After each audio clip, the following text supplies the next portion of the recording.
It is also my Thank you. pleasure now to introduce Dr. Alberto Ciolfi.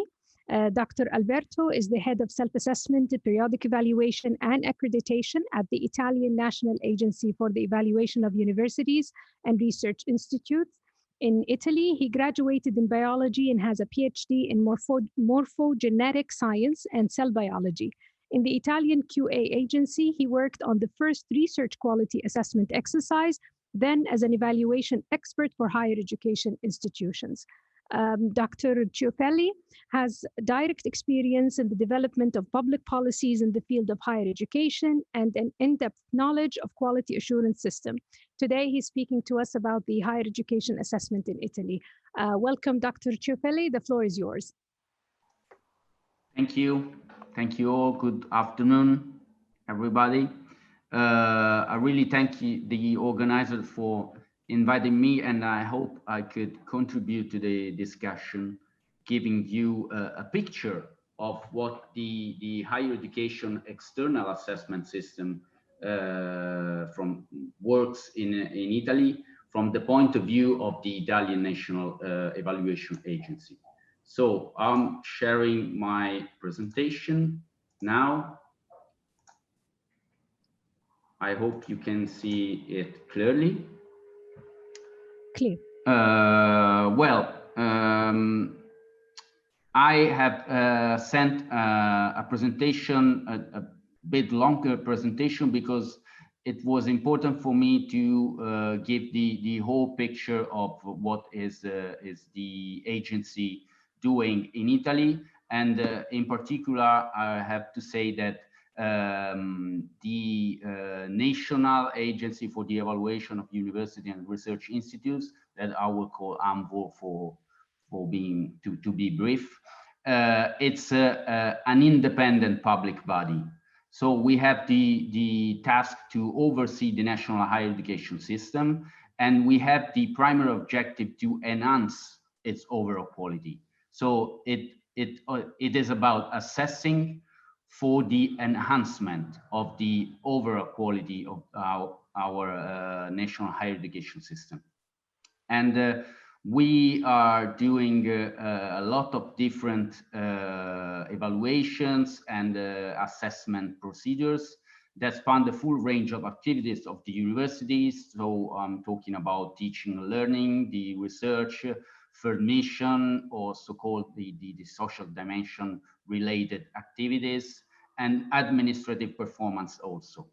And we are using for this assessment both output and process evaluation methodologies. So we are trying to integrate these different methodologies and different aspects that can give the complete view of the activities that are carried out by universities.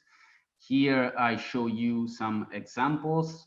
As you can see, we have different logos for different evaluation and assessment activities we are carrying as an agency. There is also the TECO test that Dirk was saying before. So we have an output evaluation for research products, for example, and this is integrated with the third mission assessment procedures. We have the more, let's say, quality assurance related activities. These are results guided process evaluations. And also we have the learning outcome measurements. I have to say it is more a measure than a complete assessment, and then we can discuss further in the next slides. For the teaching and learning outputs, we also do a process evaluation related to administrative performance that for each public university. And this is really helping the universities to improve themselves and improve their internal systems. So to make it short, I will, due to the timing for the presentation, I would focus on the aspects that are more, let's say, experimental, or that in a way could be more innovative, related to the activities that other agencies around Europe are carrying out as a quality assurance agency, for example. So I would like to say two things about the social dimension. This is a really important aspect, and it's really a challenge for our activities as an agency, just because, starting from the fact that this is a concept that it's still very open, it's hard to identify, and thus it's hard to find a way to understand it and then assessing it. Here you can find in this slide some examples of what we could see as a third mission related activities from carried out by a university. It's about research, but it's also about production of public goods. And in Italy, we started to work on that by integrating some of these aspects in the national external QA system. So we identified some requisites and indicators then that are then integrated in the system that we use for the accreditation of higher education institution and study programs. This is something that is really interesting also from the side of universities, because it allows them to really present nationally what they are doing, what is their idea of third mission, and what they are really investing on in order to have a stronger impact on their environment and at the national and international level. At the same time, this is an aspect that is still considered third compared to the other dimensions, so it does not receive the equal attention in terms of monitoring and the improvement of quality assurance system. So it's still something that it's growing, but at the same time, it does not have the adequate space yet.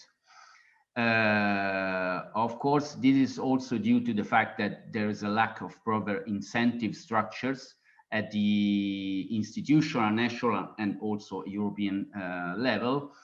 And there's also the,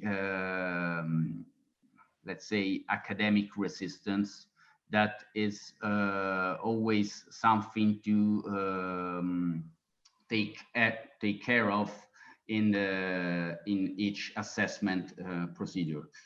From our point of view, the critical points are, of course, to find a shared definition between all the institutions of these social dimension activities, to then identify which could be the sources, the documental sources, and the data we as an agency could use for the assessment of these activities. We have to take into account that we are assessing universities that are in very different regions in the country, and so we are facing different contexts. And last but not least, there's really a need of expertise to assess this kind of activities. And it's not so simple to find experts to be used for the peer review of these activities. I will then go to the principal theme of this session. So what about the assessment of learning outcomes in higher education? Here I've taken a slide from the OECD 2017. For what I heard in the beginning of this conference, I understand that everyone agree about the importance and the relevance of knowing and assessing the outcomes of higher education graduates, also for the labor market. So I will just go straight and talk about what is our agency doing in these experimental building of a tool that could be used to measure the learning outcomes of university students. It's called the TECO. It's a test that is used to measure generic skills. So it's called TECO-T. And these skills are those developed during the university career, regardless of their specific studies. So can be compared between different programs. And also the disciplinary skills that are strictly linked to the specific contents of the programs, and then can therefore be compared only with programs with similar core contents. And we are measuring these learning outcomes at the end of the bachelor's programs as of now. So students that are concluding their bachelor programs. In the last years, we started to measure the learning outcomes also of students that are enrolled in the first and in the second year, to identify and to find out if really there's an added value of attempting a university program for the development of generic skills, and also we are of course expecting an strong development of disciplinary skills. We are using to build up this test a different approach, top-down approach for the generic skills test. So it's the agency with the help of a working group that is made of professors from all around universities all around the country, to identify and build up the test.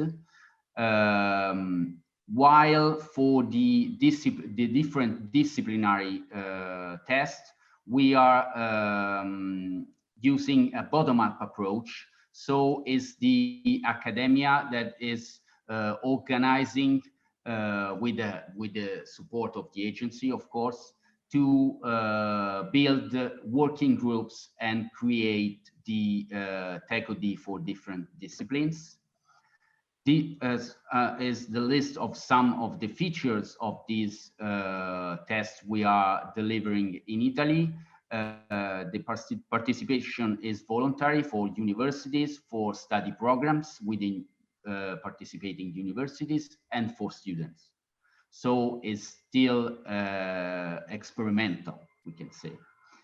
This is delivered online in a controlled environment, and is made up only of selected response questions. This is important for us because we need to make an automated scoring in order to have and give a very quick feedback to universities and to students. So we had to take off the written part that Dirk was talking about when talking about the CLA+. We are then, as an agency, calculating the results with the ERT model. It's a statistical model for each part of the test. And most importantly, we are not using the result to make rankings or to affect the student's career. So I wrote, results do not affect neither student's career nor teachers, because I have to confirm it is important to clarify that these results are not used to make rankings or to judge the work of professors. I construct this table while Dirk was talking very rapidly to show how in the different years we are increasing the participation of universities and students in Italy to the TECO test, and also how we are developing the different generic skills. So as you can see, in the first year, we delivered the literacy and numeracy part of the test. And we started this year with the problem solving and also civics that could also be seen as citizenship skills in the generic skill test, while for the different disciplinary tests, those are increasing in numbers. So we are more and more working groups from the academia that are constructing and validating the disciplinary test. Dr. Ciolfi, just a reminder of the time, please. Yeah, thank you. 3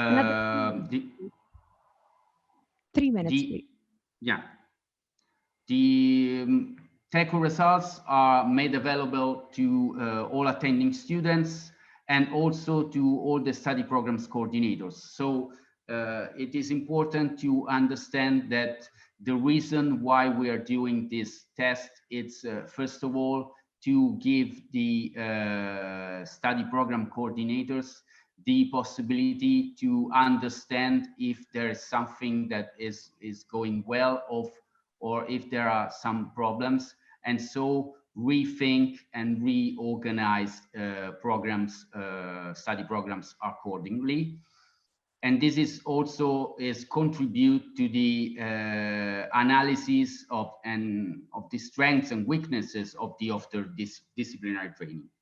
So we are encouraging the use of evidence-based strategies for higher education improvement with the use of this tool. My conclusion, I'm not giving answer, but instead I'm raising questions for the discussion to be. Here I put some of the threats that we are aware of for all the assessment activities we are carrying on in Italy. Bureaucratization, it's a common element, and also an important thing to underline is the inconsistency between outcomes indicator and process-based evaluation.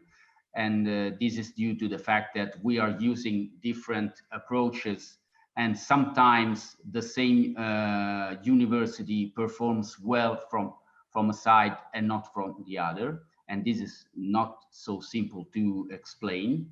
Outputs and outcomes depends on multiple inputs. And so this could be detectable and also described at various levels. The comparison of programs, departments, institutions, so the possible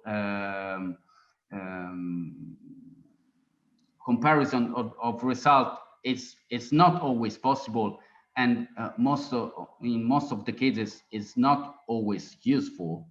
and also the fact that quality is expensive. So we are carrying out a lot of activities, and we and also the higher education system in Italy, it's not so well fulfilled, let's say, with public resources. I will conclude with an international perspective. It is important from the agency point of view to participate to a lot of activities internationally, because this is giving us the opportunity to develop and share the framework of our activity, of our assessment activities, to continuously improve ourselves and continuously improve what is the higher education area that is developing very fast in Europe. There are other important issues to be addressed that we already know, but we still don't know how to address correctly and effectively the assessment. And this is about the international joint degrees, European universities that are more or less university alliances around Europe. What about micro-credential, online education? So this is really a challenge for our activities as an agency. And also the COVID-19 disease gives us other opportunities, because this was something that was able to show at the country level some weaknesses, but also open to many innovation opportunities. And so we as an agency can play an important role in offering guidelines to the higher education institutions. Thank you.